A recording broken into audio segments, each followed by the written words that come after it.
Hi everyone, Scott with NoCo Septic here outside of Lyons, Colorado. What a beautiful day to be in Lyons.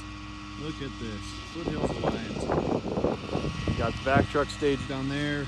Got a 1,500 gallon tank, 2-compartment tank we're doing the service on today. It does have a diverter valve to go to an old field, which is right there, and then the new field is below that ridge line. So we're gonna get that rotated for them. About 150 feet of suction hose off the truck, and we're going to get them cleaned up and get them on their way.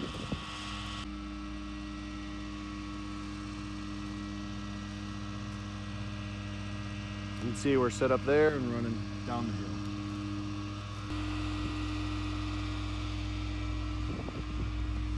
All nice clean hose, no leaks on the property.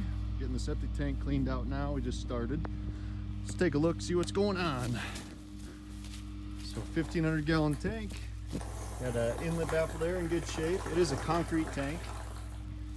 This is the outlet side here. You got the mid-tank baffle going across, and then the outlet baffle itself. That looks to be in good condition as well. So overall, this is a pretty standard PM service.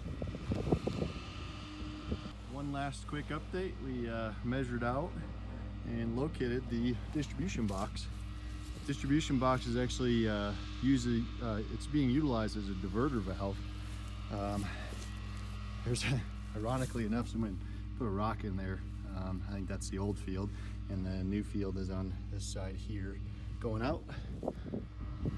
Old field there, new field down there. So we're gonna remove the rock and then recommend possibly an overflow weir in here just to control flow a little better to each system. Other side, you can see these plastic caps on this distribution box. They are showing signs of some stress from outside forces in the soils around it.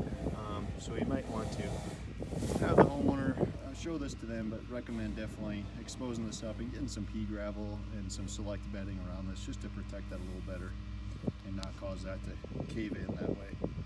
What can happen is this plug can actually come out of the distribution box and allow debris to enter the soil treatment area.